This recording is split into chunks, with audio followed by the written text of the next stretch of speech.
Now we're on the third part of my three-part series, Masculine and Feminine Energetics in Relationship.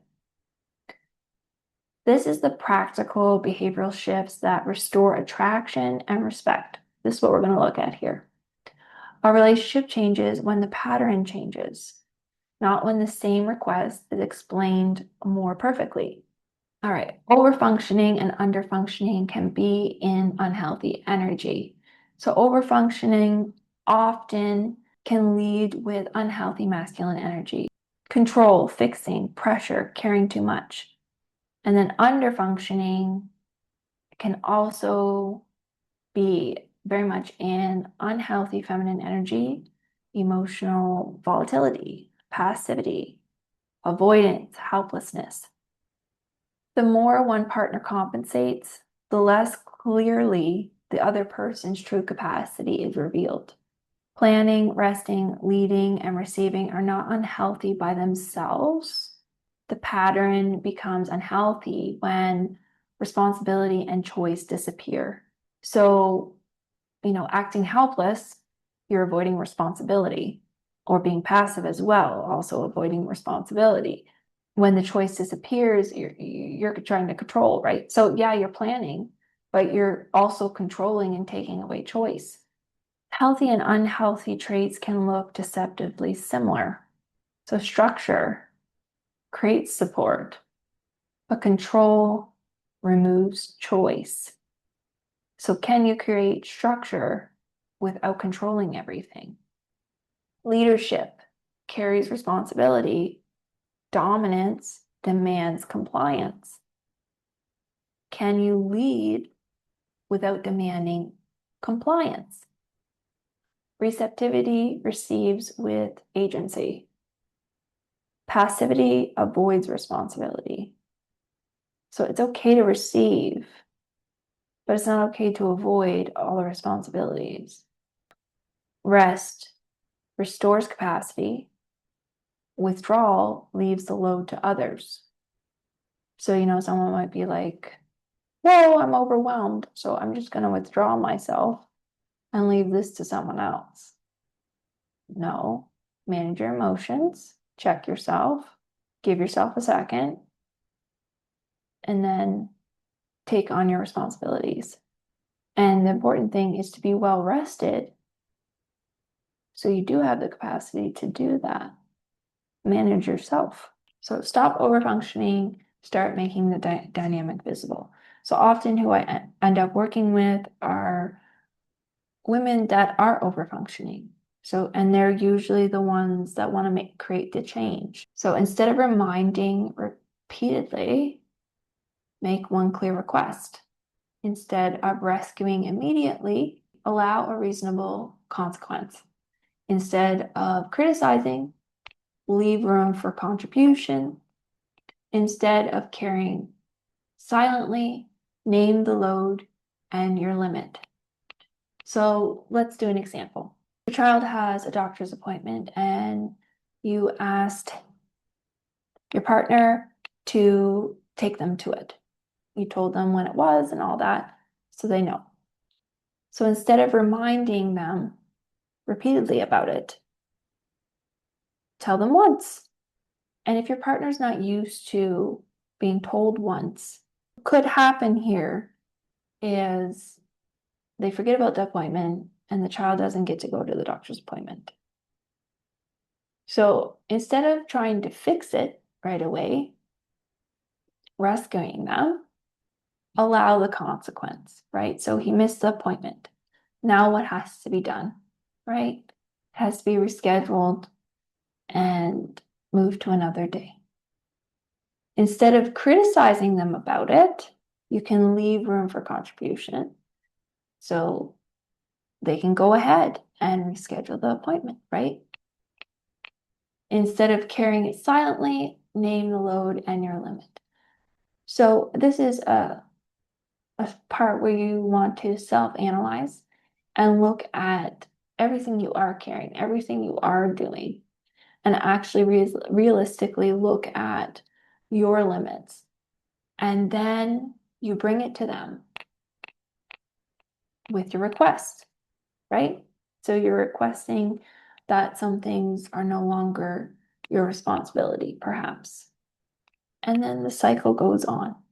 And the aim here is to be a healthy individual that can access both energies within themselves, right? Healthy masculine within, we have direction, boundaries, discernment, initiative, consistency, self-leadership. And then the healthy feminine within, you're receptive, emotionally attuned, intuitive, adaptable, expressive, and you have the capacity to receive. Like you're actually open to receiving. Wholeness is not living in one energy all the time. But it is still important for polarity, for one person to lean primarily in one energy. Because polarity is created when each partner leans into different energies, right? That attraction, that opposites attract is very true. One leans more masculine, so one is going to initiate more, gives more direction, holds structure, creates steadiness, leads forward. And the other is going to be doing more of the receiving, responding, bringing feelings to the table, creates connection, adds flow. And you can see here that, there's going to be times. So let's say the female wants to be more in her feminine energy and the male wants to be more in his masculine energy. That's great. But there's going to be times when the masculine needs to bring his feelings forward, right? So as a healthy individual, you're going to create steadiness and hold structure for him to be able to bring his feelings, right? And he's not always going to want to be structured. He's going to want to have some flow too. So it is about balance here and taking care of each other.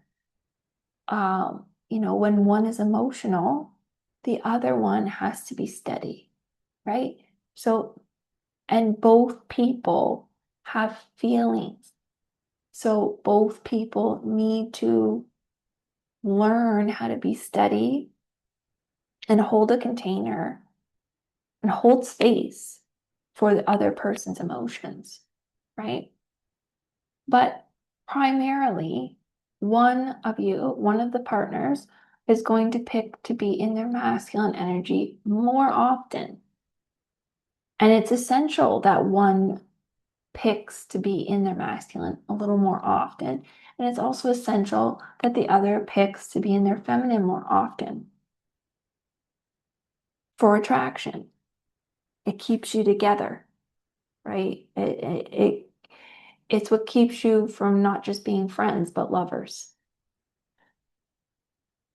Both partners hold both energies, remaining whole and flexible.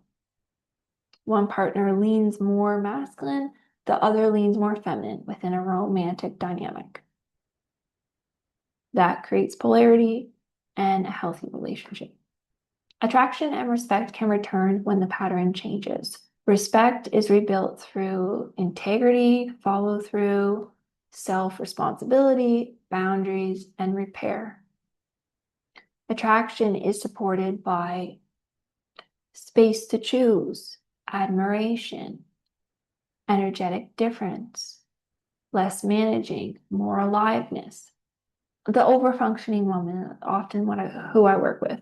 So if she decides to stop criticizing her man and actually admire him and compliment him on the things she does like, do you see how that could create more attraction just right there? Like if only that was changed, it'd be amazing. In some of these relationships, the criticism is so high.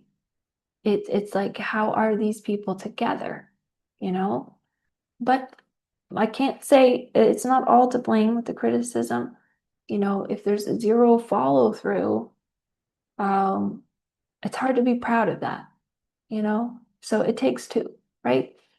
But one person can start shifting the whole relationship just by choosing to change certain behaviors that they can control, and it can shift things. This is where the recalibration of the relationship happens, and it's a possibility because it does take two, right?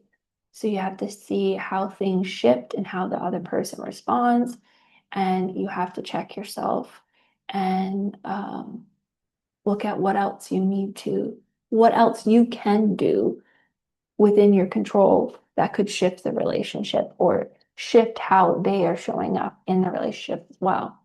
But it's not a guarantee, right? Through all the three parts that we looked at in this series, you now understand the energy. You can learn to honor the biology of each individual, and you can choose to change the behaviors. Then observe what the relationship becomes. Overall, I think this is basic knowledge that every human being should understand if they want to have a healthy relationship. I hope you enjoyed the series and it was helpful. Please leave a comment or something below and let me know. Thank you.